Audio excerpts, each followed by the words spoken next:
இன்றைக்கான மினி வ்ளாகில் நம்ம என்ன பார்க்க போகிறோம்னு பார்த்தீங்கன்னா, சாம்பார் சாதம், ரசம் சாதம், வெரைட்டி ரைஸ்க்கெலாம் செம்ம ஆப்டான காம்பினேஷன் பட்டாணி உருளைக்கிழங்கு நம்ம ஸ்டைலில் எப்படி செய்யறதுன்னு பார்க்கலாம்.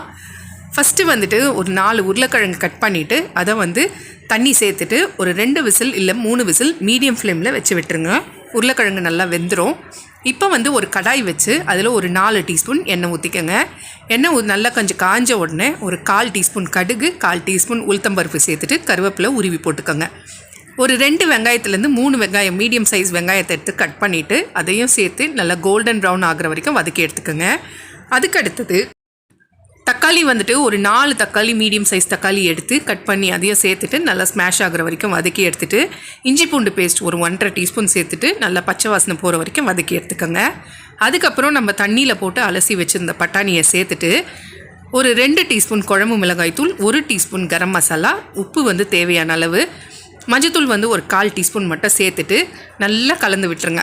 அந்த மசாலா பச்சை வாசனை போன பிறகு கொஞ்சமாக ஒரு கப்பு தண்ணி ஊற்றி ஒரு 2 நிமிஷத்துக்கு பட்டாணியை ஃபஸ்ட்டு நல்லா வேக விட்டுருங்க.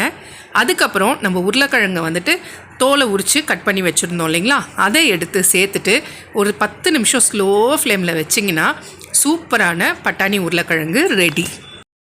லாஸ்ட்டாக கொத்தமல்லி போட்டு இறக்கிடுங்க. அவ்வளோதான், சூப்பரான பட்டாணி உருளைக்கிழங்கு பொரியல் ரெடி ஆகிடுச்சு. கண்டிப்பாக மிஸ் பண்ணாமல் ட்ரை பண்ணி பாருங்கள்.